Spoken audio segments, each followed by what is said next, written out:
welcome to Questers of Yalpelor, of Yalpelor? Yalpelor. Yup. Good evening. Welcome, everyone. Welcome back to Questers of Yalpelor. We just lost 6 viewers. Yeah. Hello to everyone who's watching us. Hello to our players right here with me. And hello to everyone watching us in the future in YouTube. We are Questers of Yalpelor. To anyone who haven't watched us in the past, Questers of Yalpelor. I haven't watched us in the past. So that's not for you then, Trent. It's just Also, that's not true. It's not going to be for you. Maybe it is true. So Questers of Yalpelor is a weekly online improvised adventure game comedy show. My name is Itamar. I'm your host and game master, and I've gathered 4 hilarious improvisers and actors from all over the world to travel through the lands of Yalpelor. We have Matt playing Grubble Bumplin, Esquire, a quarterling bubblemancer desperately seeking to reclaim his family fortune. We have Jada playing Triss, a nebula summoning who is only recently... Except apparently is Aquas, the moment. The pictures are swamped. My lord! That's so funny. So, look at me do some magic. Look at the magic. Look at the magic. This is part of the future. Touching me. Why? In the future, What? this won't seem like magic. This will just feel normal. Exactly, yeah. While you're in these roles, you should be speaking like... Boom! No! Made it even worse. Alright. Things are very rocky. Okay. Oh, I'm back. Hey, you got it! Yep. That's it. That's how it's supposed to look. So you've heard about Grubble, Matt's playing Grubble, so remember that. Yeah, it we've was heard a while about ago, Grubble, but enough that's of still that. true. Yeah. Still Matt playing Grubble. Second, we have Jada playing Triss. Yeah, Triss is a nebula summoning, who's only recently gained sentience, now gleefully exploring life in Yalpelor with her new friends. We have, in the correct spot now, Talia playing Aklis Darkmoor, a traveling death knight with an ancestral sword and lots of family history. And finally, we have Trent playing Dirt Hotbelly. His father is an angel, his mother is a volcano, and he's 100% half rock body. So these players are here to play their characters and go through the adventures, but not only for that. I've chosen improvisers and comedians because I want them to invent new details and flesh out details in the game world, play other characters, segue into unexpected scenes, and all in all make my job as game master more interesting and chaotic than it would otherwise be. We're playing a system called Macchiato Monsters. It's an old school game in the style of Dungeons and Dragons that I really like. The character portraits that you see right here next to us in the main part of the screen are done by Shani Grimm. You can go to see her work in Instagram at Shani Grimm, and there's a link from the YouTube and the Twitch and all the places. So go there and look at her wonderful The art. YouTubes and the Twitch. And the YouTubes and all the youngins, the Facebooks and the Twitches and the whatevers. And music is by tabletopaudio.com. This is all the attributions. It's all stuff that I'm legally required to repeat verbatim. But we have another message from our sponsor. So take it away. Are you feeling lost and terrified? Do you Yeah. feel the urge to spend money you don't have on some shit you don't need? Yes. Are you too looking for a momentary sense of control in this scary world? What? Why not buy anything? Anything at all to fill the void that eats away at you day after day. Anything for that fleeting moment of joy when you confirm an online transaction and forget for 1 second that you're living in a capitalistic hellscape. I feel better. Back to you, Itamar. Not gonna lie, I think I just bought 12 plants. Thank you, Talia. That was incredible. Thank you. Yeah. Anyway, so about that game we're going to be Let's playing. play something. I'm looking That around my room positive at all of the helping. stuff I don't need, going, oh no. Last week was a special episode. I lost my voice for a little while there. It was a little bit difficult.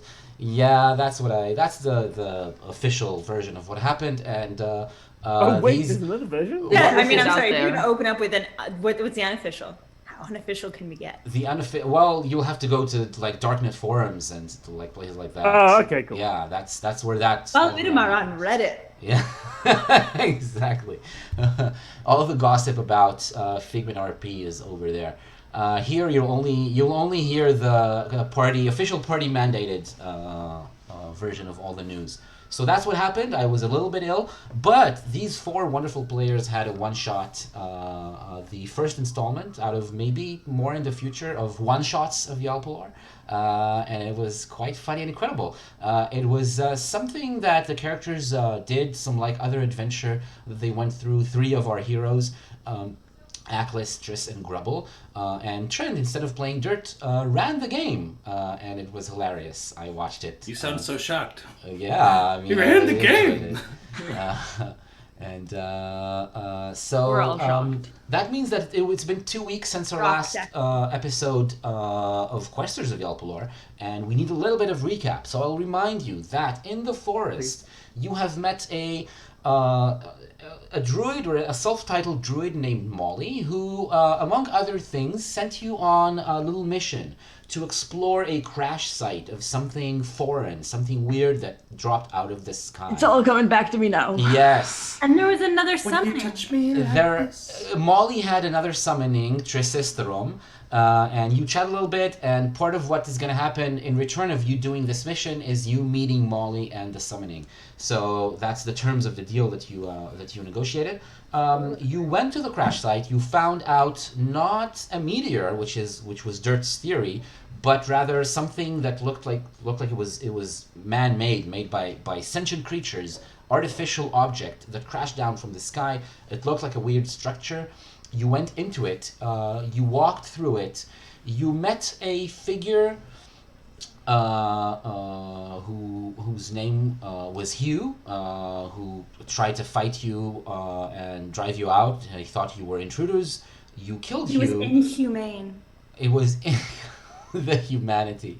Then after the fight, after you beat Hugh, you made your way into a chamber where apparently a few people were in suspended animation in different chambers along the wall. Most of the chambers were empty. The people inside have died long ago, but one of them was still full. And just at the end of the episode, you managed to release the one that still remained alive.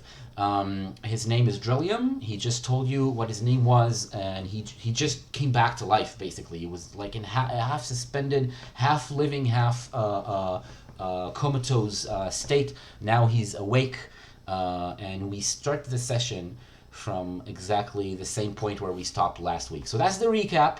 Jada, any questions? Not a question, but how did we get into that room, if I'm going to remember from this recap? Did not Triss That do is an a question. awesome, great thing, like There's- complete accident that they don't remember? Quite after a few things being hurt? happened, yeah. So when you just went in, I'll start by saying that the one who guided you in was Aklis, sensing Drilliam from afar, because it was like because of his very unique situation. Aklis could feel him as being so-called half alive. There was a door you needed to get through, which Triss kind of like just sifted through the mechanism and got zapped, while the other members of the party got the door open. And then Triss took a legendary magical sword, a very unique, one-of-a-kind magical item, very powerful, razor-sharp, big, heavy, two-handed sword, and ate it. And after that, belched. And the belch was sharp enough and solid enough, apparently, to just cut the wall in front of you and create an In a entrance. crescent shape, like a scimitar or a half-moon? Yes, exactly. So that's the all the other things that happened that are things that are important in the session. Lots of other little things happen. If you want to know, just go back and watch the episode, which is what I recommend to everyone to do. Really, yeah, Matt. If we're leaping right in to start now, could we start with the last line that Drilliam said to us? Wait, can we get a description of Drilliam? Because I don't remember. Yeah, William, I barely remember him. but just like slowly and in deep voice, just just every detail about his. All right. So the voice, the computer's voice just died down along with all the lights. You just asked computer to resuscitate Drilliam. Dirt is standing in one of the broken chambers. You're standing in one of the chambers. You just spoke through the intercom system to Drilliam in the tube. And the glass opens like a closet, just like closet doors. It just opens, slides to the side, and instead of a closed chamber, it's just an open area, and all the murky liquid, kind of a little slightly solid like a jelly, spills out and creates a big murky icky pool on the floor. Drilliam flows out with it, just falls down on the ground. He is a medium height man, quite skinny, very muscular, pronounced muscles, very masculine figure, completely smooth except for long hair, which goes down like past his shoulders, and a very, very handsome face. He's quite pale, and his hair is dark. It's dark. Okay. Yeah, I think. Wasn't it dark? I think it was. Well, it's dark now. That's not important. The important thing is very handsome face. It is a very handsome face, yes. Yeah. Talia has priorities. I'm still stuck on very hairless. Extremely, yes. Like, very hair. Like, that's so specific. Yep. So now I'm just imagining a Ken doll with nothing. He's that's kind of a good, that's a good place to start. The Ken doll is kind of what it looks like. He's wearing, I'll remind you, he's wearing a very tight bodysuit that covers everything except for his forearms and feet. So how do we know he's hairless? That he's hairless. Oh, well, you see the parts that are exposed are completely hairless. All right, that's very different than what I was imagining. Yeah. No, he's not naked. I'm very confused. Later, maybe you'll get to see him in a different getup, but not right now. He lifts himself up from the ground. He can barely hold himself on his hands and feet, and he just lifts his face from the jelly like liquid pool, and he looks up at you and says, "Something terrible is going to happen. I have to warn everybody." Oh, look, it's cute. He's like a little baby deer when they're trying to walk from the first time that they are born. Who's everybody? Is there someone else here? Everybody! Everybody! Not here, no. No, I have to gather up everyone who still survived. We have to go to speak to someone who's in charge. Who's in charge? I think What? the only people still alive are you and the person called Computer. Computer? Oh. Computer's mean. Still working? That's amazing. We haven't met them, but We just heard their spoken. voice. Yeah. They tried to zap me. It was very unfortunate. Are you people? What? Yeah. Are you people? People? Yes, I'm a man. I'm human. I'm a human being. No, but are you people? Most humans are people, Tris. So he slowly collects himself up to sit, and he leans back on the base of the chamber, which is still solid, like still a solid ledge of metal. So he kind of like leans a little bit back on it, and he looks up at you.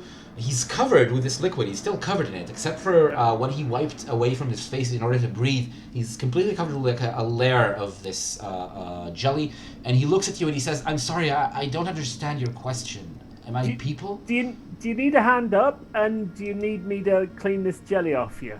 Oh, yes, both, please. I would love some help. Look, Atlas offers a hand up. You were just, floating around in this metal and glass egg, and so then I pushed the button, and then you came out, and so I don't know, are you a robot or are you a chicken or what? But okay, you're people. It's good.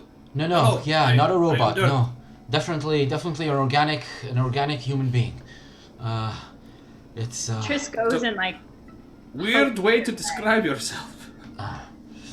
He starts wiping the jelly. He thanks you, Atlas, for giving him help. I'm gonna start using magical soap to clean the stuff off him. Magical soap. Oh, nice. Right. Do you create soap bubbles? I do, right, and because I'm not doing it in a combat situation, I'm just sort of doing it really slowly and concentrating. So I'm not talking. I'm just making bubbles out of the soap. And He's casting it as a ritual. That's basically. Sure. Taking so my sweet time over it. he looks actually very amused and surprised. He has like a little surprised at first, but when he sees it's just like a bunch of soapy bubbles coming at him and starting to like scrub the liquid off of his body, he smiles and he seems to like enjoy it, enjoy the sensation of becoming like clean. He turns. How long have you? Hmm? So, how long have you been sleeping? Well, to tell you the truth, I have no idea. I couldn't say. It shouldn't be too long because, well, I'm still alive and. Well, today's Wednesday, if that helps. No, it doesn't. It's the 51st. 51st? It's 51st of what? That's a good question. Hold on, I'll get the. Wait, what's our era? We had eras, right? Did have errors. I'm looking at Ages of the World. Right. Currently, the Age of the Mongoose. It's the Age of the Mongoose. I don't know how, like, if you've been in there more than 20 years. Mongoose. Of Vomember. If you want to go back, it's Age of Mongoose. Before that was Age of Turtle. Before that was Age of the Scorpion, Age of the Swan. I'm sorry, And none it's of that mongoose, says anything not to me. Mom Goose. That was my. That's correct. Oh yeah, definitely. We know what mongoose are. We know all these animals, but it's just that we don't use the same kind of way to measure time at all in our. Who's we? Well, Where are you from? You the probably place I have to came be. from. Yeah, the place I came from.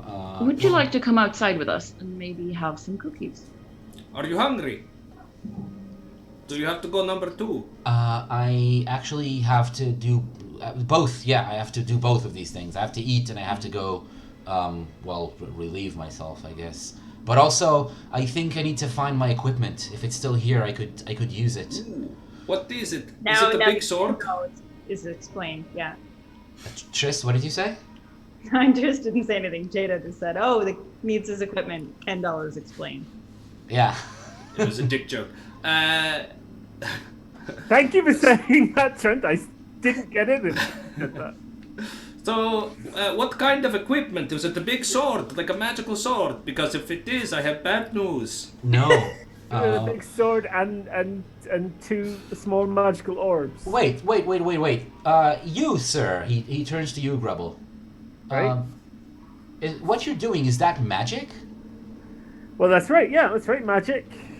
Called bubblemancy. Wow. Not a very common form of magic, as far as I understand. I am also magical. I can also do magic things, you know. Magic is That was common. amazing. That's very kind of you, Trent. I'm pretty good too. It's And I You're also got- cracking good. and you, little smoke creature, you're also magical?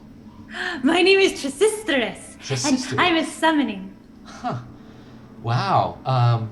That's incredible. It means 2046. Okay, that's good to know. What language is this in?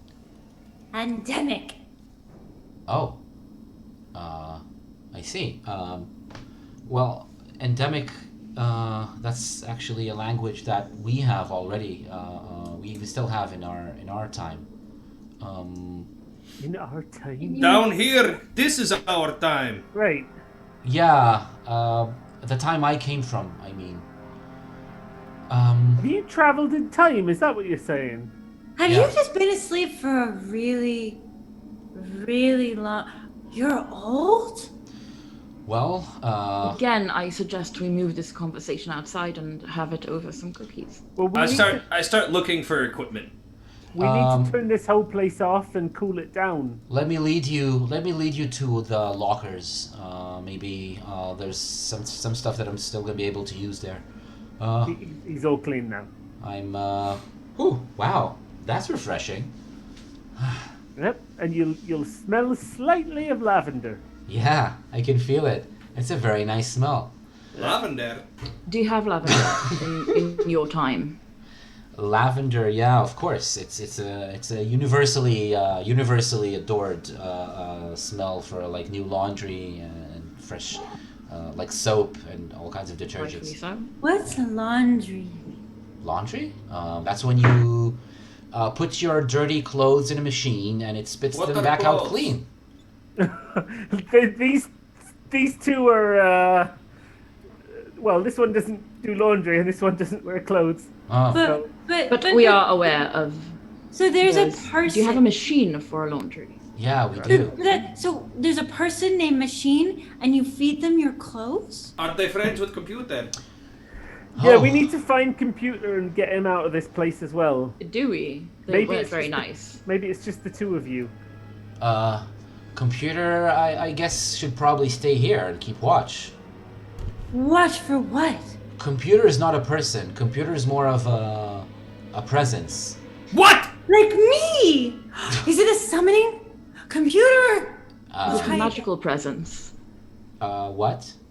Is it a magical presence? No, it's a technological, artificial intelligence. It's. That seems like a slur.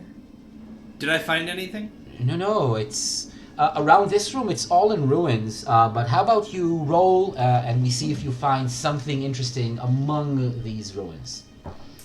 What am I rolling? I need- Wisdom? No, you roll to find Strength. something? Intelligence. Did it roll? I mean, for me, if someone says artificial intelligence, Oops. I rolled think twice, sorry.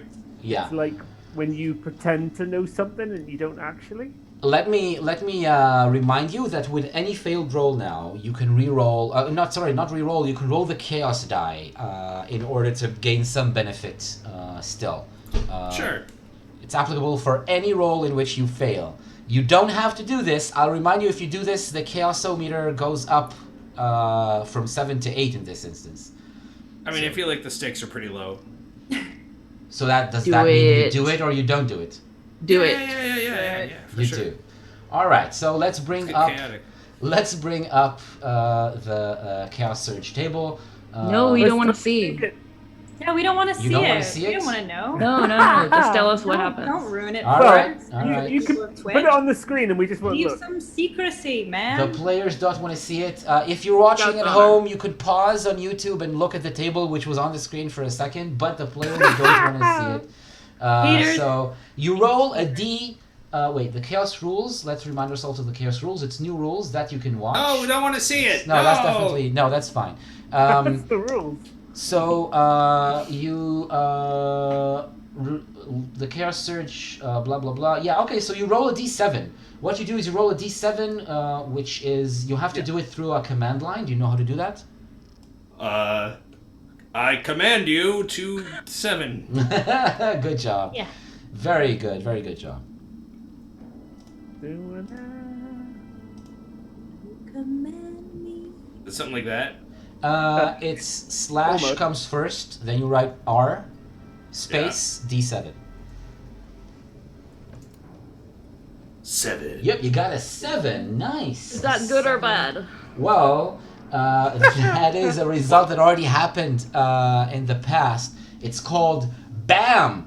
You succeed and get double the desired effect. So, Free stuff. Chaosometer goes up to 8, and you get double the desired effect, which means you find 2 interesting things. 2 cool things instead of just 1. Nice. So now we know a 7 is a good roll. 7 is good, yeah, 7 is good. Let's have you roll a d20 first. To find what he finds. You rolled 11. 11 is...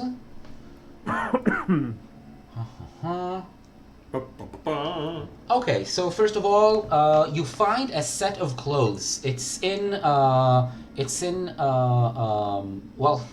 I'll describe it so that you know what you're touching, but Dirt doesn't know what it is. It's in a plastic bag, okay? So it's a clear material, clear bendy material, but quite hard to tear. That's extremely clear, just completely transparent, and inside there is a folded set of clothes. It's not clear if it's intended for a man or woman or what species, but it's definitely a humanoid shape. It's a jacket, like an overshirt, and a jacket above it, and pants.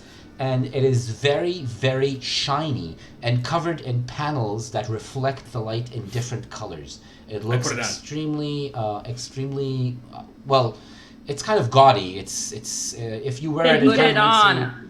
It makes you look like you're reflecting rainbows all around. So that's what it's Amazing. Yeah. He definitely looks like he puts it on. So that's the first thing. Roll a d20 again. Back to the What happens if he gets 11 again? He's rolling on a different matching table pair. He gets paid. 14. 14 is, let's see. Oh wow. Ooh, nice. So it's a pair of boots. They look quite like heavy and reinforced, made of an unknown artificial material that you can't quite place. Do I get the sense that this is his stuff? I don't know, do you? Hey man, that was in the thing. I forget. Drilliam. What the Drilliam. Yeah. Billion. fuck? Drilliam. Trillium, yeah. Well, is this yours? And I step out and I do a little turn. You wore the clothes already? Yeah, I put them on. You put them on? Okay. He put them on. Do they require attunement? But the boots, the boots are hand shoes, so I put. Do they stretch? Yes. All those German hand shoes. Okay, so you're wearing the boots on your hands and the clothes on your body. He looks at you and he bursts out laughing. And it takes him a good 30 seconds to calm down. And he says, "No, that's not mine. You can keep that." Who wants the boots? Gravel, you have furry feet. Thank you. Very kind of you to notice. I have some quite nice boots, but I can stick them in my bag, I suppose. Have a look at them later. I guess you should know before you decide who wears the boots that they could be a little bit dangerous, but also useful. It's you can jump really high in these boots. Like the bubble boots you keep trying to make, Gravel. That's right. I'd love that. I would absolutely love jumpy boots. So What yeah. if we both take one and then we could both jump kind of high? Uniboots. Well, that could work if you hopped on one foot, but you need to be very accurate to get to where you wanted. It's not the intended purpose, not the intended mode of use for these boots. What about my fancy shiny ensemble? That's shiny clothes. What about it? Man. You can write that. Achilles. I take it off and I throw it at them. Yes. A shiny, colorful shirt and trousers just landed on your face. Right. Do you need me to hold these for you? No, I think, if you want, if you're going to the beach or something later, maybe something I that you don't want. currently have any plans to go to the beach. Well, but you never know. That's correct, but I do know I will not be wearing this. I mean, okay. I appreciate your kind gesture, but I have no use for this, so if anyone else wants... What about for the organic human man? Do you want these? Well, let me see if I can get my own set of uniform. I looked pretty well. I didn't see anything else but these two things. No. I think let me still go look, because it's crucial. These uniform and my weapons. If I don't have them, I'm gonna be helpless. I'm gonna be defenseless. I am a soldier after all, and I need to make sure that I can get by when I step out of the arc. Tris also wants to start looking then, because Drilliam seems sad and pathetic. So he leads you Not towards pathetic, he's where handsome. the crew lockers are, and you can see that it's a little bit to the side. He walks back through the opening in the wall that you created, Triss, earlier. But then he turns in the corridor, just turns left and keeps going, and soon enough you're just a lot like deeper in the in fact, he actually walks up a flight of stairs. There's more than one floor to this structure, and he explains to you this is a ship. It's intended to carry a team of people that includes a number of researchers, some diplomats, and a couple of, a platoon of soldiers, of which he is one. So he looks around for survivors, although he doesn't really expect to find any. And indeed, wherever he looks, he opens doors, looks through windows, and everyone, wherever there's like a sign of anyone who was alive, either they're gone or he finds dead bodies. Who's seen... We're just like wandering around finding dead bodies? Yeah, he's looking for survivors and he's not finding any. How dead are these bodies? They've been dead for, it seems like, at least weeks, if not more. Drilliam, where were you all heading? What was your purpose? Hopefully, if we made it, if we didn't make any mistake here, we were traveling to a time, to the past, which means that for you, I'm from the future. Ooh. So you didn't travel any physical distance, you just went back in time? Yes, we traveled a little bit physically, like we traveled up a little bit. This is a rocket ship that traveled up into the sky, then made the trip. We had to be outside of the atmosphere for that, but other than that, we didn't move much. A rocket ship. Yeah, I guess most of these words don't mean much to you. Nope. Well, it's a vessel for many people and lots of equipment. A ship. We know what a ship is. Oh, You haven't lost us on the ship bit. Excellent. It is a vessel. I'm a little bit hazy, but... You've heard of We have ships. ships, yeah. A rocket ship is a ship that's capable of flying very, very quickly up in the air, straight up into the sky. It's a magical ship. Again, it's not magic, it's technology. Triss? Yeah? Triss is super bored at this point. And also the games are not fun. But now that they know that there's another floor, I think they might go looking for buttons. 'Cause that was Yes. last time. Similarly, as we're wandering around, I want to see if we're going somewhere that's particularly hot, because I want to turn off whatever's making it hot. Yeah. And in Triss's head, they're helping Gretel. Triss, are you walking? Are you walking separately from everyone, or are you walking with them and just looking for interesting things?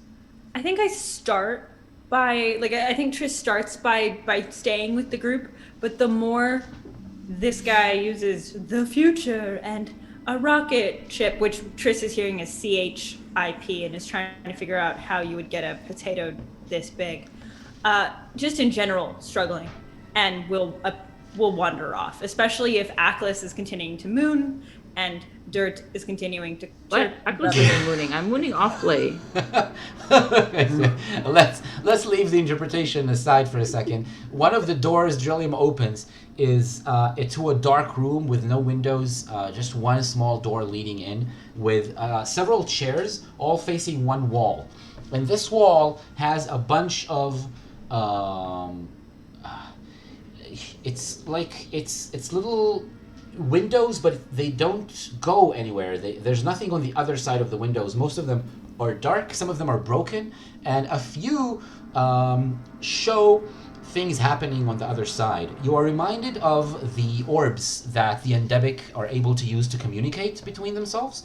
So sometimes in an orb, in a glass orb or an orb made of clear, smooth stone, you can see something on the other side that's actually far away. So these little windows, slightly curved windows, show things that are happening in other places. But interesting for you, underneath there's panels with lots of buttons and levers. Excellent. Yes. So Triss, knowing that these show things, will definitely enter the room and maybe like rub on the screens that are dark, trying to, if it's just dust and if they still show things, maybe even knock on it and go, hello, or say, show me the ing, or show me the decisions. And then if that doesn't work, they'll pull the lever. Yeah. Okay. You pull one of the levers. The one of the windows suddenly changes. It looks like for a second it's directed at a storm with lots of crackles and clouds. But after a second, the storm suddenly disappears, and you see the outside of the structure / ship. You see the line of trees starting a few meters away, and you see Wilk, your companion who stayed outside, looking out apprehensively at the trees. Among the branches of the trees and underneath, like between the bushes and the roots, there's a number of gremlins who are there frolicking about, hopping between the branches, jumping up and down, and screaming or talking at her while she's answering, but you can't hear her, so. Triss is gonna try to say hi anyway. All right. Wilk! You say hi. They all stop. All the gremlins, like some of them fall down from the surprise from the tree. Wilk turns around and looks at you. She's very surprised, and you see her mouthing. Wilk, we found magic.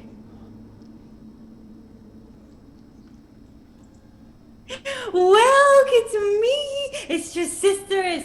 It means 2046. Look. Eat you? Apples? And she starts walking, and she exits the frame that you can see. The gremlins, you see them follow her. They don't walk right behind her, but they walk along the line of the trees, like to follow her and to stay close to her. Aklis! Wilk, Yes, Triss. she's shouting about how she wants to meld me. I don't really get it. I'm sorry, what happened? What I saw did she... Wilk, and then there were these little things jumping around in the tree. I don't know what they were, because I don't know what a gremlin is. But what was she anyway, they saying were to like- you? Has Wilt come into the ship? I don't I don't believe so. I pulled that lever, and then she heard me. Oh, I was it's so like loud. It's like a window, but it's not a window. Okay. It's like these. We used to have these glass things, and you could rub on them, or talk to them, or give them orders, or just sing to them sometimes. And occasionally, you could like feed them, and then they would show you things. Okay, right. Feed the... Alright. It's So a little kind of like a scrying orb, but it's showing something now. It's not divining the future. It's just showing what's happening now. But flat. Okay. Did you, Drilliam, did you find your stuff? Did you Yeah, I mean, he kind of wants to go to another room. He doesn't hang around and talk to you. So if you stay and talk to Triss, he just heads to the lockers. Well, I'm going to keep following him and sort of check rooms nearby. Still trying to find the source of the heat. All right, so you pass an opening which seems different from all the rest. It goes like it's a tunnel going deep, and it's a bit lower. Maybe even you would have to duck a little bit to go through it, and a lot of heat is coming from there. Drilliam doesn't even look in that direction. Right. I'm going in. What? Why? Because I want to turn off the heat. This is what we've been sitting here. The druid told us to stop whatever's making the forest too hot. No, that's a very bad idea. You shouldn't do that. Oh, okay. Well, is there another way of stopping the heat from your rocket ship? Look, I can turn the reactor down to the minimum level of output, but it's gonna be it's still gonna be warmer than You can stop it reacting. Yeah. Just sort of straight faced. It's not gonna just we'll poke at it and it won't do anything. Sure, I can do that. Yeah, minimum reaction possible, please. All right. As though it's not even gonna notice something happening nearby. I'll do that. He walks to the next door. The next door is the lockers, where he goes towards one of the. It's just basically a long wall full of narrow, tall lockers with they seem to be locked, but you don't see locks on them. There's no like hanging locks or any keyhole. He puts his hand on one of the doors, and something lights up. The door gives off a soft light, and it Magical opens. seal. It's sealed magically. I guess whatever technology does for you, it could be magic. It doesn't really matter. It works probably kind of the same as far as you're concerned. And he pulls out a little suitcase. He opens up the suitcase. There's a panel inside. He puts it's just like yay big, not very big, but flat. He puts it down on the floor. He steps on it. The panel lights up in the same kind of light that you saw from the chamber and from the locker when you opened it. The same kind of soft blue greenish light, and it just immediately swells up and starts covering his body like it's a weave of some sort, something that can be stretched and pulled, but nothing is touching it. He's not touching and pushing and stretching it. It just on its own starts covering up his body until he's covered up, and now it is all of his body except for his head is covered up in this white armor that's made up of lots and lots of little white panels. Yeah. While that's happening, do we hear like a voice, someone shouting, "Moon Prism Power!" somewhere, And it just, like, very far away. Yeah, something. They're Mars! Oh, all right, now I'm equipped. This is all I need. This is my armor and my weapon. And your weapon. That's yeah. fancy. Looks like armor to me, but if it's also your weapon, that's great. It is, and I think I'm ready now to hear a little bit about your world as well. Well, I thought you were from this world. Well, I come from a time so distant in the future, it might as well be different worlds. Is it still called Yalpelor or not? Yalpelor, no. Well, it's not a word that or a name that we know at all. All memory of your world is gone. Oh? Are you sure? Did you ask the rocks? The rocks? How would we ask the rocks? You mean geology? Do you not speak Earth? Myself, I don't know. Okay, well then talk for yourself and say, the humans, the organic man people, they don't have memory, but I bet you that the trees and the rocks and the other things, they probably remember. Well, that might be something that we could use if we knew how to speak the language, but unfortunately we don't. It's easy. It's not like it's Shorb, it's very useful. Oh, well, Shorn is a very useful language. No, not Shorn, Shorb. Yeah, I was gonna say. Shorb. Yeah, no, I mean Shorb. Yeah, Shorb, it's a very useful language. People He's use officially lying. Hold on. Yeah. I don't believe you. Do you speak Shorb? He turns to Shorb and says, yes, I speak fluent Shorb. That's my second language. Sounds like. What does it sound like? Not what Shorb sounds like at all. Shorb is like. So that's what it And then if sounds you get like. really technical, it goes. And that's And what actually, he says. Three people have to speak at the same time to speak a Shorbian sentence. So really, it sounds like this. I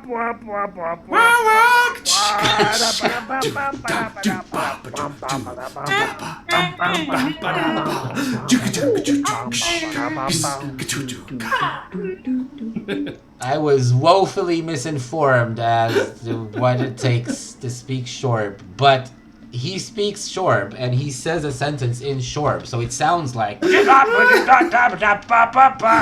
and it means, yeah, I speak fluent Shorb. Shorb is my second language. So I understand it. It's not Yeah. like changed. Linguistically, it hasn't changed much from all the. Yeah, no, it's the same, almost the same language. No great vowel Does shift. or does anything. Grebel speak Old Shorb? Yeah, right? Ancient shore. Everything has an Technically, E on it's the end. middle shorb. Slightly aged shore. Too many U's in it. Oh, it's shore bop. That's what they used to call it. So I guess some things survived from your world, from your time to ours. That's comforting. That means that I'm not. I guess we're not completely off. We're not in such a distant place that nothing. There's no connection. Or you'll be able to read it. Dirt feels a little left out, so he's just kind of like mutter under his breath in earth, just to sort of like see. He's not talking directly to him, but he's just kind of like, just to see if anything like chimes in. And just for your information, Triss did not come with all of them, so Triss is still playing with buttons. Yeah. So right now, Triss, what you don't know is that the entire the entire ship, the entire vessel that you're in, is Under your control. a part of it is under your control. There's a set of speakers and huge floodlights in different colors that are randomly turned on and off, making different sounds, sounding alarms. None of it you can hear or see, but all of it is happening outside the ship. So the forest, the tangled forest around the crash site of the ship is now an amazingly loud and colorful place. Looks like kind of like a rock show, and you're the orchestra. You're the lighting and sound person lighting up the forest. I'll remind you that the sun has just gone down, so it's dark. So the lights just like the sounds blare out, and the lights light up the sky. And what you're hearing is, because like Triss has been trying to learn Shorb, so you're hearing like that. Ooh, button. Yeah, that's yep. So that also from the speakers, that also sounds like outside, and it's amplified 1,000 times. So like people miles away hear the alarms and Triss's attempt at speaking Shorb. Yeah, will like me better. Can people in Shorb hear it? In Shorb? Yeah. The place where Shorb comes from, obviously. The place that Shorb comes from, is it called Shorb? The Have shore we of established I that? guess. Orange Well, shores of Shorb. I guess full of- now there is Shorb, and no, Shorb. Shorb is a very, very far away place, and people Yeah. there definitely they don't hear any of this now. They have okay. They have short shores. So you Drilliam is done, and he goes to the control room where you can take the reactor down to minimal levels so that it doesn't shut off, which is very dangerous, but also doesn't release a lot of heat. Jesus. People are having fun in chat, and I'm the only one who's not reading. And after that, Drilliam turns to you, Grubble. He kind of sees you as, or maybe you and Aklis, the two of you, he kind of sees you as the people in charge. And he says, all right, I think it's time to go. And on the way out, please tell me a little bit about this time, about what I'm going to find when I walk out. Sure. Did we turn down the reactions? Yeah, it's running on minimal power now. Oh, great. So we're in this royal forest. Mm-hmm. It's a royal forest for EMAG, and it's most of it is quite well kept. but the bit where your rocket ship landed is a bit of a mess right now. Have you ever been to Emag? What's Emag?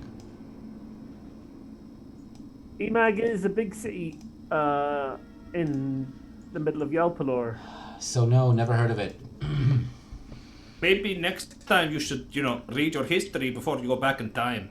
Right, but this guy wasn't supposed to be in charge. He was just a soldier. Yeah. But he could still, learn about culture and things. Trust me, look, if there's one thing I know, it's that you shouldn't just, move to a place and not know the language, not know the culture, not know anything about the people there, because it can, you might be there for like 10 years or more, and, it can make your life more difficult having to start all over. Seems really irresponsible to do that, doesn't it? Yeah, you really should avoid doing that at all. 3 of the people on this call just gave you death glares. Have you done that? That's good advice. Have you been to another... You lived somewhere for 10 years that wasn't an earthy place? Well... Me who do you You ask? dirt. Oh. Yes, of course. But look around, how many half-rock bodies do you see? Well, that's true. It's a very good point. I'm not from here. I start glowing. So when you walk out, Triss, do you join your friends or do you pick Triss up? Oh yeah, I'm not leaving, so someone's gonna have to come get me because Trish will just keep Triss! pressing buttons. Yes. Oh, you're still in that room. Okay, Triss, we're going outside now. We did the job for the druid. It got cooler. Do you want to come and meet Trisisteron? Trisisteron? Is it with an M at the end? With an Yeah, M. there's somebody. Okay. And they press this like bright red button that's at the very top of the ceiling that they were like they'd been putting boxes on boxes on boxes to be able to reach it. It would be They like thought they a could normal fly. human touch it, but Triss was trying really hard. So when you come in, like what you see is they're like precariously on top of like a series of unsettled boxes, just like desperately trying to touch this thing at the very top. Can't you fly? No, Alright. I can float. I can parachute. That's true. I know I'm not a flying squirrel. So That would be... you go out. What do you do? Well, so the computer, the summoning that you mentioned before, it's just going to stay here. Yes, the computer is part of the ship, and I think it's a good idea to leave it on and to have it monitor the situation in case anyone wants to come in, do something untowards. Did anything happen when Triss pressed the big red button at the top of the ceiling? Did you reach it? I'd like to think so. Okay. Roll the dexterity check. So you press the big red button. So basically, this is. Well, it's not big. It's small, but it was bright and it was blinking. It was blinking. I see. Okay. Did you just say I blinking? Sure. Was a So you press the red blinking button. I'm wrestling with my cat as I'm running this game for you. I don't know if you're seeing the epic struggle that's happening here. Can I narrate it? Let's see it. I'll narrate it. Yeah. So you press the button and the entire ship shakes a little bit. There's a little bit of a rumble as something moves throughout the ship, and outside, paddles open, windows open on the exterior of the ship, and huge cannons point out in all directions around, pointing out towards the sky, the ground, the forest, everything around the ship. So the shaking knocked all of like Triss's tower of boxes, and so if you guys were looking in, you would see Triss just sort of like balloon floating, looking a little guilty, like just. Come on, Triss, stop playing with the ship. Bye, ship. Bye. And Bye, then, bye, I'll get on that. computer. Goodbye, the computer says. As you walk back out towards the exit, nothing stops you on your way. Drilliam looks around, looking forlorn, wishing that he wasn't alone here to complete the mission, but realizing that he is. However, he does note that quite a few of the people that are supposed to be here in their posts or in their rooms are missing instead of being dead. You don't find corpses of everyone. So quite a few are missing, so he voices a hope that maybe some of them survived or ran away or even were taken. That's better than everyone being dead. Perhaps it's best to ask Molly, the droid. They seem to know what's going on in this forest. All right. Then we'll ask Molly, the droid? Druid. Druid? Yes. Okay. That's some kind of a cleric? A kind of a faith healer? Not exactly. They tend to the forest. Tend to the forest. Oh, and you said that's a royal forest. Does that mean that there's a king? Yes, of course. Well, there's a queen of Emag, isn't there? A queen of Emag? Emag is where the queen is located? That's where she is? Yeah, I think so. So that's where I have to go. I have to go warn the queen. Wait, what about the queen? That's Queen's in Ing. Yeah. So which one do you want? Well, which one is closer? Emag is closer. Emag's definitely So I'll start from there. Drilliam, wait. Look. It seems like you've been through like a traumatic experience, you know? You were just sleeping for a long time and you were traveling through time and you woke up and your friends are dead. Do you need to take a little bit of you time and maybe just do you want a hug? Maybe like a nice cup of tea or something and just kind of take a breather before you go rushing? Yeah, you should definitely at least spend the night. Well, to tell you the truth, yeah. I think I probably need a little bit of rest. Everything, every bone in my body is telling me to keep going, to run as fast as I can until I can find someone who's high up enough to warn about what's going to happen, but look, I guess... Look, don't listen to Bones. I don't have any and I do fine. I think Tris too. Yeah. Bone free. Also, you can tell us the warnings. It might be useful. But let's sit down. Let's find Wilk. We'll find our horse, whose name I've forgotten. Marigold. Marigold, and we'll have dinner. You can tell us the old warning. We'll go to sleep, and in the morning we'll point you in the direction of Emag. Or you can come with us to the Druid. Find out if the Druid knows where your friends are, and then go to Emag. If you take some time to think, you might come up with a better plan. All right. We often find that taking our time and making careful, logical decisions leads to the best solution. So you're saying this just as you're walking out of the ship. That's you right. look around. There's a show of dancing lights all around that are twisting and turning around. It's like strobes of colored light are shining and lighting different areas of the forest.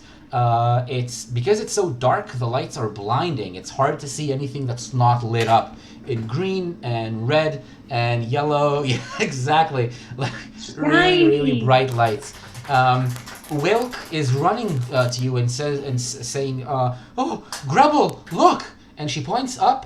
You see that there's huge cannons and guns pointing outside of the ship now. Somebody's just for some reason they've been like extended. They're pointed out in all directions, but they're inert. They don't do anything.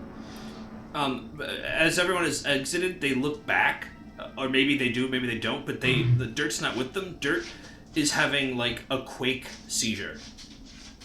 Oh, whoa! What? Why? Like these lights are just they triggered something in Dirt, and he's just sitting there, and he's just like starting to like quake. Jesus. And seize a sort of a seizure. Wow. That cannot be good. Drilliam, why are these lights coming out of your ship? My friend. They're warning lights and lights to see around, but I didn't turn them on. Turn them off. They're hurting Dirt.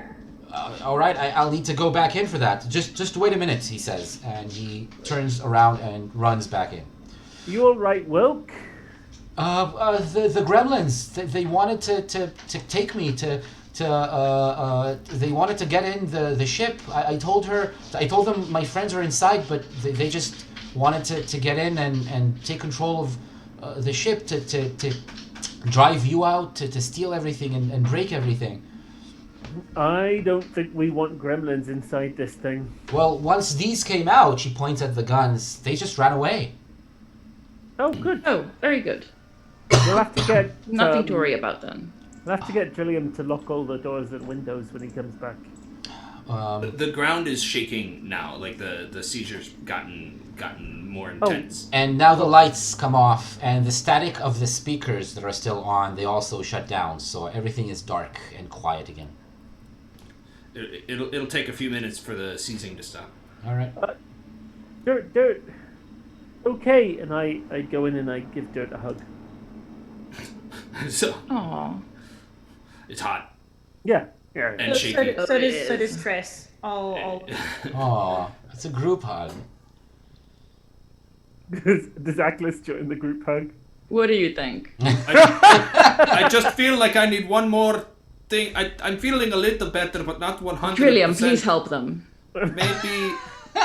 Well, he appears. He comes back out, and he joins the hug. Yeah, he says, "All right, I guess." It's like 3/5 of the way there. Maybe just two more. Well, Well, Oh yeah, Will comes and she hugs right behind you, Grubble. She joins the group hug right so like she stands no, next to you. I'm fine, thanks, Will. Please hug. No, I want to join. I want to join. Good. Right, hug Dirt, please. Dirt's gonna start shaking again a little bit.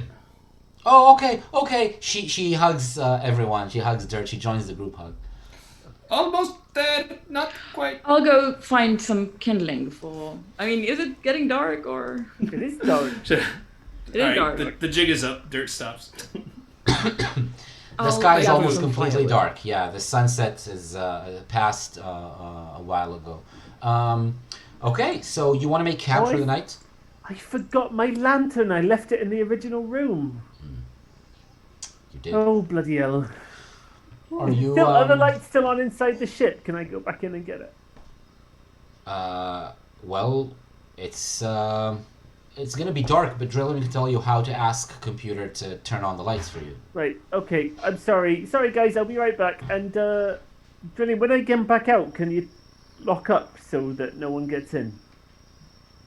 I just rush in, I get my lantern, I come back out. All right, sure. While Grubble is So, gone. about 10 minutes after, where are you located when you're starting to make your camp for the night? We can just stay in this place, right? In the clearing? Okay. Sure. Makes sense to me. The voices of the forest are they seem louder. You've gotten used a little bit to the constant humming inside the ship. Now, even though you're close, you don't hear anything. The ship seems completely inert, and the doors, the windows are all open except for the guns up top that are still pointed outside. Drilliam decided to keep them extended as a warning. And you can hear the forest around you. There's things that sound like insects chirping. There's wind moving the branches and the leaves of the trees.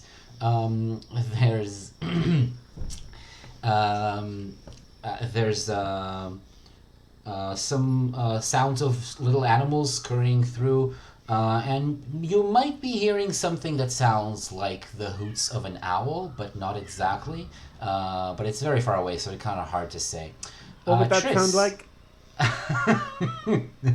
Roar! Roar!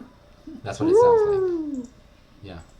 It's not exactly the hoots of an owl. It's a little different. It's something that's kind of like the same A pitch. little different. It's the same it's pitch, barely but an the owl. sound is a little different. Triss, yeah. I mean, I just have a question. Where are the gremlins? The gremlins have gone. We don't see them? They Wilk, left when the guns came out. Wilk says that they ran away as soon as they saw the guns come out of the ship. But I mean, Tris saw that wasn't true. You actually... Did you see...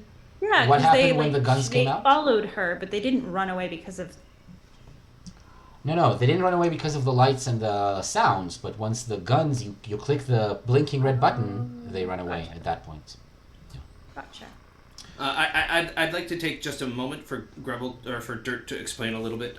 So the thing is, what just happened, it's kind of like, do you know how sometimes if you are, okay, are you from a farm or something, and like maybe someone steps outside and they ring the triangle to say, hey everybody come to eat, like a ding ding ding ding ding ding ding, that kind of a thing?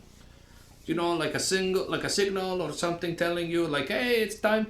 Chris, you probably have like a bell that you ring to like make the servants come. Yes, of course. Ring. Yes, it's kind of like that. That's kind of, so the thing that happened to me is kind of a little bit similar, but back when I was a child, my mother, she would, when she wanted me to come home, she would just erupt. And then I would see these flashing lights and these things, and I would know, okay, it's time. And so sometimes I go into like a trance, and it's almost like I'm trying to have a communication with my mother a little bit. But sometimes, you know, it's there, and sometimes it's not. But anyway, thank you, everybody. I really appreciate all the hugging. Yes. I share some cookies with everyone. I'm gonna roll to see if I have more still cookies left. No. Okay, so you all have tasty dark chocolate cookies, but the risk die goes down to D4. So I can regain 1 health? Well, one person can regain 1 health. Oh. Who's it gonna be? I don't eat cookies. Aklis, Do you need some healing? I'm still a little wounded. I'm not wounded, so... Great, well I'll just have this cookie and I Yeah, should be alright. Grubble, you can get the 1 hit point back. Thank you very much. Alright. Any other conversations you want to be having before we say that you retire for the night? Drilliam's not divulging any information if you don't ask him anything. So it's your call. Yeah, so I'd love to talk to Drilliam if I may. I'd like to... Drilliam? Yeah.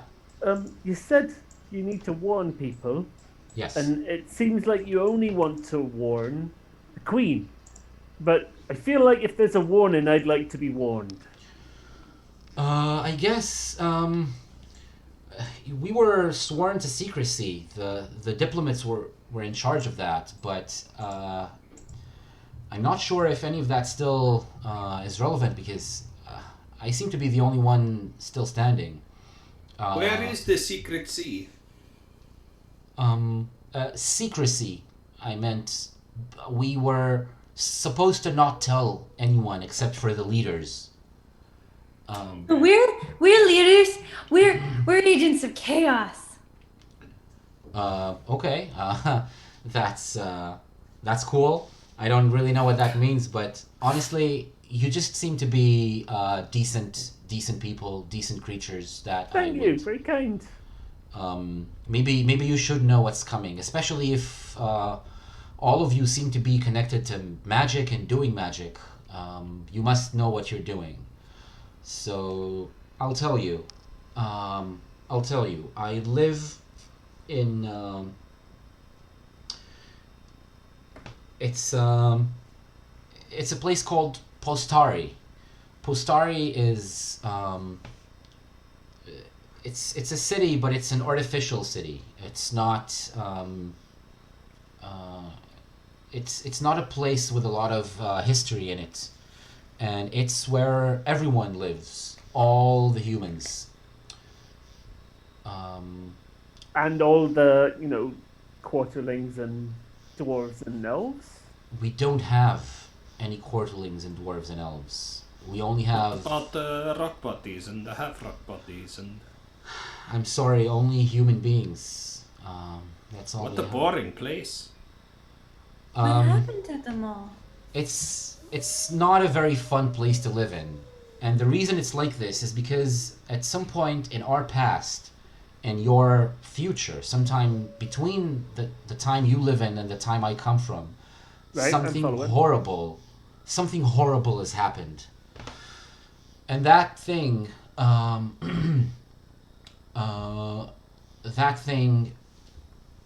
changed everything, changed the entire world. We know that we know a few things about that. First of all, we know that, it destroyed most places and it killed most of the creatures, the living beings in the world. Not just people, other races like what you say, the quarterlings and the elves and the rock bodies. And but it did.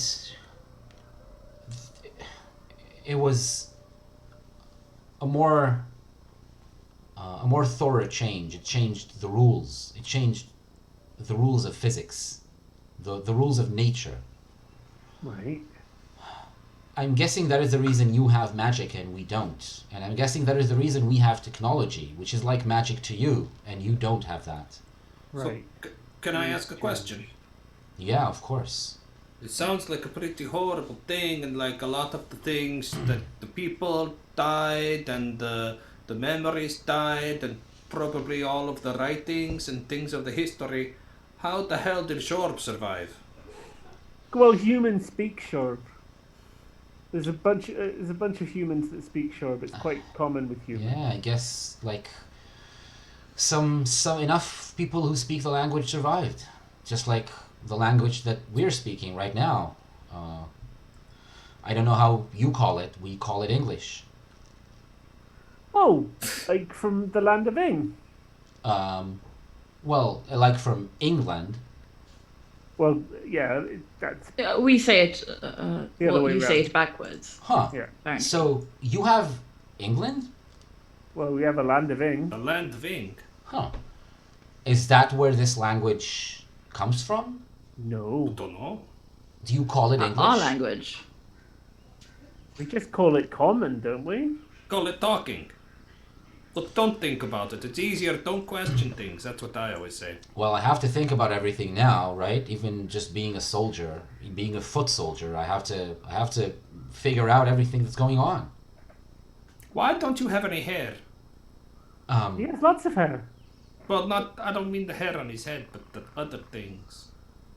I'm curious. I don't have any hair, and Teresa doesn't have any hair. No hair, Right, no bones. right, but lots of humans have hair, don't they? Was that also a change? Did humans stop growing hair on their bodies?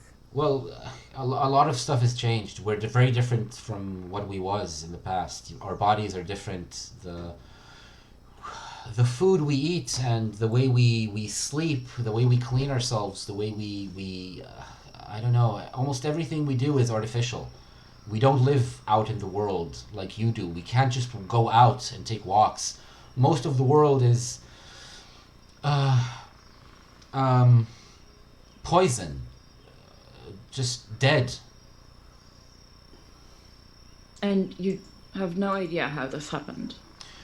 We don't know what started it, but I think they had a few guesses, and if I ask around, I might get an idea of some Ask sort. from us. Hmm? We are very interesting people. Yeah, we know lots about what's going on. I have been alive for a very long time.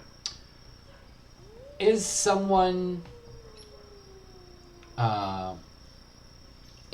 trying to do something that's going to affect the whole world? A magic or a war or something like that? Well, the Seneschal is kind of a piece of shit. I imagine many people are attempting to change. And then there's the knights. They're terrifying. The knights? But they're just chaos. It's okay. It's not very well structured. But there's also Dave. Dave wants to spread a whole bunch of chaos everywhere. Right. Wait, you keep mentioning chaos. You're chaos, but also the dangerous knights and Dave is chaos. What does that mean? Oh well, I'm not chaos. I can show you some chaos if you'd like. I'll use magic because you see, when I use magic, I'm summoning from the energy of chaos. Well, and dirt too, much the same. In fact, dirt, do you want to? I just, without asking, I throw up a piece of lava and I start making it into like a little shape of a. It's lohi. I'm making lohi out of a little lava blob. He recoils when you start, but then he of course he looks closer and he follows the motions. You're wait, quite how does he react to Logi? the same the way he reacts to all of you. He's curious, he's amused, he's kind of surprised and shocked by the whole thing. All right. So I'm gonna talk to the queen in Emag, that city. I'm gonna talk to that druid, and I'm gonna look for chaos. That's what I'm gonna do. Did you get a specific length of time? Like, if you came back in time to warn people, how long before the bad thing have you come back? Oh well, I'm hoping we have a long time. Like maybe. Yeah, I mean that would be sensible, wouldn't it? You wouldn't maybe turn many up, years. Yes, I think you wouldn't so. turn up 10 minutes before. Look, I have a suggestion. Mm-hmm. Maybe you just wait a little bit and just do some scouting, because if you go around and you tell to everybody that the world is going to end soon and that the things that the quarterlings are going to go away and all of the things are going to be non-existent, you're just going to create more anxiety and more problems in society. So maybe just shut the fuck up. It's true. Okay, yeah, that's good advice, of course. That's why I'm gonna try to talk to only the queen and only the people in charge. Might need to bring something that was an interesting sound, Dirt. Was it like releasing like gases, but like a geyser of some sort? No, it was me going, I don't think that's a good idea. Why not? Just because I tend not to trust the authority. Also, the queen is going to want to know how you know and want proof and evidence. Well, I'm gonna show her this, and he lifts up his hand in front of his face, and the armor flows. It flows up. It like breaks up into small panels, and they flow up and form a sharp dagger that seems to be attached to his fingers of his hand. After the process ends and it solidifies again, what he's wearing is like a gauntlet. It's connected to the rest of his armor. It's all solid, made of the same small panels, but it's a long knife about the same length as the palm of his hand, like again, and it ends at a very sharp point. I'm guessing this is technology that you don't have. Let me get this straight. You're going fancy. to go to the castle, go in and say, I want to see your queen, and then show her a weapon. No. I'm going to tell her in advance what I'm going to do. I'm not going to threaten anyone. And he lets the armor flow back into just being a glove. I'm going to be as peaceful as possible. Very impressive, but I just hope the queen would be willing to listen. I also. Look, here's the thing, right? We were talking to the druid who was like, hey, if you go into the forest, into the places that we can't go because it's really hot, and then the animals and the things don't like to live there anymore, and it's dangerous. So then that's what we did, and then we found you, and now it's kind of like, I don't know how much I care about what it is you're doing, but maybe don't. No, I don't expect you to follow me and help me on my way. I'm gonna go by myself and do that. You've helped enough, definitely. You dropped a load on us, man. Yeah, I mean, Sure. you asked for it. I just tell you just what you want to know. I don't expect you to do anything about it. I am the one who needs to do that. It's my duty.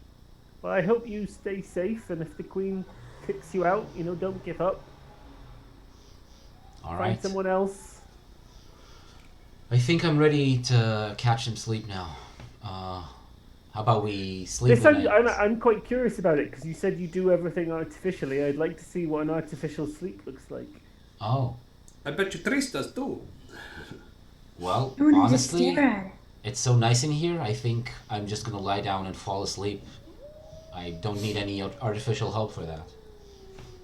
Oh, wow, okay. I've never slept underneath the open sky.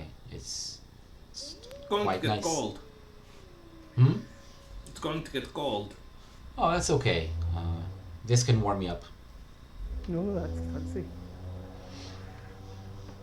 So All right. as he goes to sleep, I'm turning to everyone else, and I'm like, well, if he's never been outside, he's just stayed inside to get all those muscles. How's he managed that? Because when I sit inside and don't do anything, I get all flabby. I think you have to do things. Right. Yes. I mean, not me, but Triss, if could you do me a favor? Could you go have a quick conversation with Marigold? Just sort of tell Marigold everything that's happened today for me, could you? Yes. And Triss kind of like wanders over and sort of like very kind of lovely climbs up and sits on Marigold's head just right here where the mane is, and strokes at the ear, and what you hear is yes. And then it was very complicated, but I touched so many buttons, and there was like So, wait, what was really? Oh, that sounds like a nice flower. I like those too. And then there was this like heat, but we didn't really talk. And so it goes on and on. But then when Triss is finished with Marigold, they will come back down and sort of alternate between staring at Aklis and staring at Drilliam, because that's how that works. So while Triss is gone, I want to turn to Aklis and Dirt and say, so you saw that thing with the sword today? when she fucking ate it, yeah. She ate the sword. Her voice changed? Their voice changed? That was worrisome. And then they didn't even remember it. They just sort of burped Do you out. see when they turned into a weapon? That Yeah, was right. fucking insane. I don't think Triss understands. But I don't know what it was about that sword. Suddenly Triss went warm and like changed. They don't even have a mouth. Right. Are you worried about their intentions or about their It's actions? the opposite. I'm worried about not understanding the things, not having any intention, but having I see. repercussions. That's a hard word to say in this accent. We need Try to... saying rural. Rural. I don't know what caused it, but I kind of don't want it to happen much because we kind of lost Triss for a minute, and that worries me, you know. It was like different voice and different consciousness wanting to do something else. Just, Right. I just if we see something like that happening again, maybe keep the thing Triss wants to eat away from them.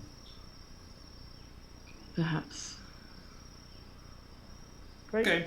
Good. That was I just was worried I about mean, it it. turned out okay. Right, no, but- it's good to know we're on the same page. Well, it turned out okay, but what if Triss had been They're facing- coming back. Wait, They're oh, coming back. Oh, Triss, how's Marigold? Any news to report? Well, she says that Wilk was acting very strangely, and that there were Really? little things in the trees, and that she liked my light show, but also that the yellow flowers kind of tasted funny, so not to eat them. And, yeah, she liked my stories. Excellent. Thank you very much, Triss. You look and Dirt's just passed out.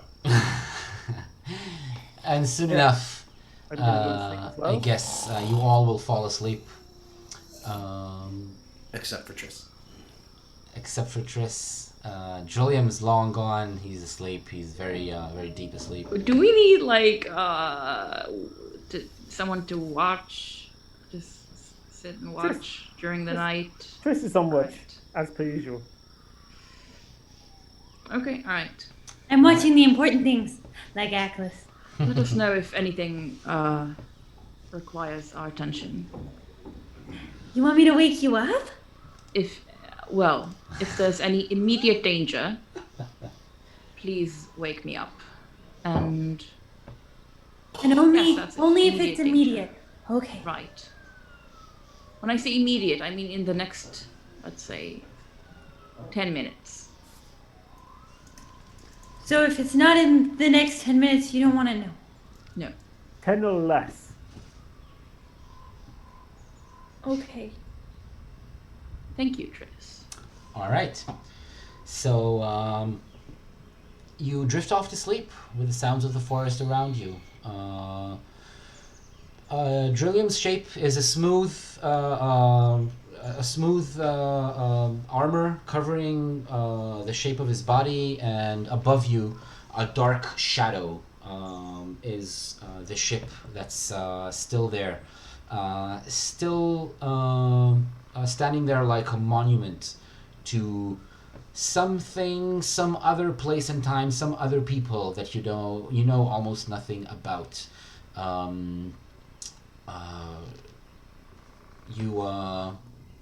You fall asleep next to that, but really all you can hear and feel around you is the forest. Everything coming from that direction feels alive and part of your world. The ship feels foreign, like a weight, something that shouldn't be here. And that feeling throughout the night is present in your dreams. And that'll be the end of tonight's episode. I want to say thank you very much for everyone who watched us today. If anyone is still not following us, please do so now. We're still working on our way to becoming a Twitch affiliate. We're not there yet, and if you can click that follow button, that'll be a big help for us. Also, notice that the donation panel is still active down below where the video is. You can affect the session as it goes along by either reinforcing order or chaos in the scene. There's actual mechanics for that. You can donate a small sum and bump the chaosometer down or up. It's right now, it's on 8. And a scale that goes up to 13, so it's kind of middle of the way. And also you can donate a bit of a larger sum to actually write a detail which will become a part of the adventure. Read everything about it in the donation panel. We're going to take all of that money that you give us, and we're going to use it to improve the show. We're getting better equipment, more graphics, like the beautiful characters and the background behind us. Everything else can also become prettier and nicer looking, so we're gonna use whatever we get from you to do that, to cover all of those expenses. We can also get nicer looking. Yeah, the performance can get nicer looking. That's true. We can also get more nicer smoky. looking, and it's expensive. The more you spend, the more buttons Itamar undoes. Yes. So I can say the same I told thing you about we need OnlyFans. Oh, call back. We need the any first fans episode. first. Yeah. All right. Yeah, thank you very much. Let's hear a couple of announcements. Jada, you want to take it away? On Wednesday, there will be another of our delightful Facebook Live fireside chats, and this time round, I will be speaking to someone called Grubble, aka Matt. So if you want to learn more about our British gentlemen of much intelligence and means, then by all means, join us on much Facebook. intelligence and... All right, I'll talk to you later, Matt. When on Wednesday? What time? It is going to be at 6:30 CET, so 7:30 for our Israeli and Finnish friends, and that would make it 10:30 for anyone in Canada in Calgary.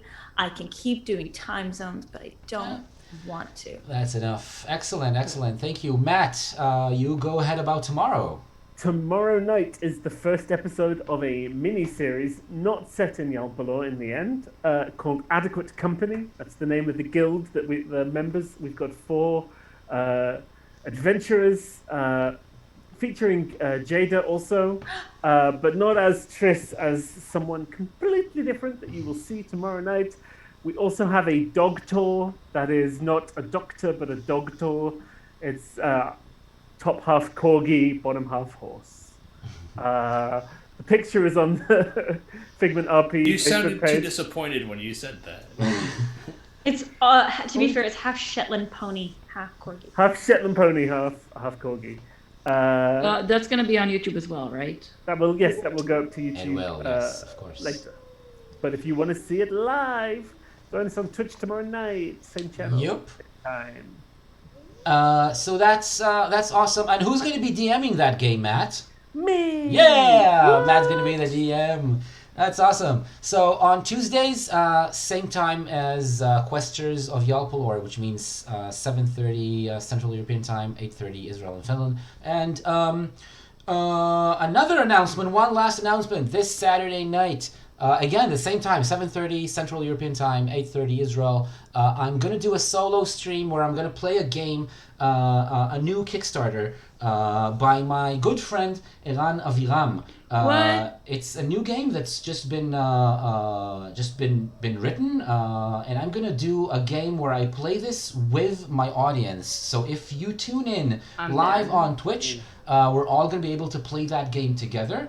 The game it's meant to be a solo game. You're supposed to be able to play it alone. It's called Menagerie of the Void, and in this game you play as a person who's actually, it's kind of harkens to today, but it's no relation to today's session.